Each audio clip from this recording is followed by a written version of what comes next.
আমার মনে হয় আমার মতো প্রতিটা সন্তানেরই স্বপ্ন থাকে বাবা-মাকে বিদেশ ঘুরিয়ে নিবে। ওই যে কথা আছে না? মনে করো যেন সরি কথা না কবিতা। মনে করো যেন বিদেশ ঘুরে মাকে নিয়ে যাচ্ছি অনেক দূরে। আর এখানে এই যে আমি অস্ট্রেলিয়াতে আসার কত বছর? ১.৫ বছর পর আমি আব্বু-আম্মুকে বলি যে, "আব্বু-আম্মু আসো একটু ঘুরে যাও।"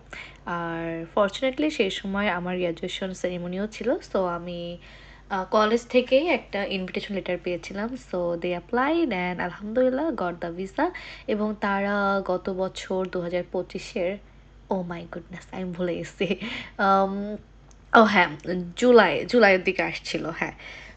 অনেকদিন ধরেই ভিডিও ক্লিপগুলো আমার ফোনে রয়েছে।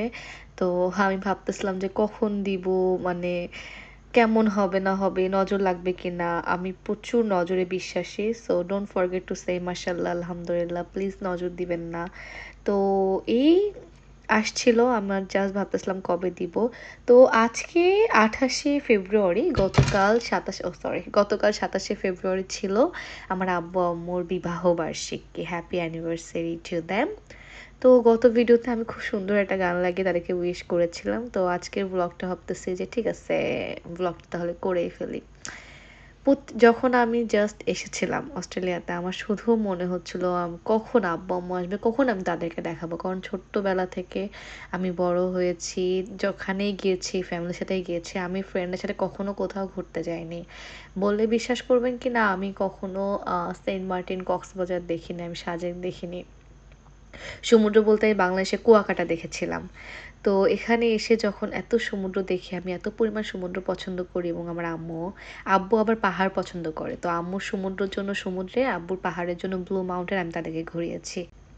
বাবা অনেক বেশি বিদেশ ঘুরলেও আম্মু বিদেশ বলতে ইন্ডিয়াতে গিয়েছে। তো আম্মুর এই যে সুন্দর বিদেশি দেখার যে শখটা সেটা এখানে এসেই পূরণ হয়েছে। সো আলহামদুলিল্লাহ যতদিন ছিল আমার কাছে অবশ্যই কম। ৪ সপ্তাহ ছিল বাট অনেক কম। আমি চাই তারা আবার আসুক ইনশাআল্লাহ আমার সাথে থাকুক এবং আমি অনেক মিস করব আব্বু-আম্মুকে। মিস করি আরকি।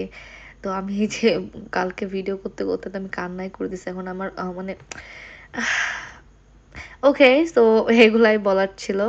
এগুলাই দেখানোর ছিল। থ্যাংক ইউ সো মাচ এতক্ষণ দেখার জন্য, এতক্ষণ কথা শোনার জন্য। আমার আব্বু-আম্মুর জন্য সবাই দোয়া করবেন। Thank you so much. আসসালামু আলাইকুম। আল্লাহ হাফেজ। Don't forget to follow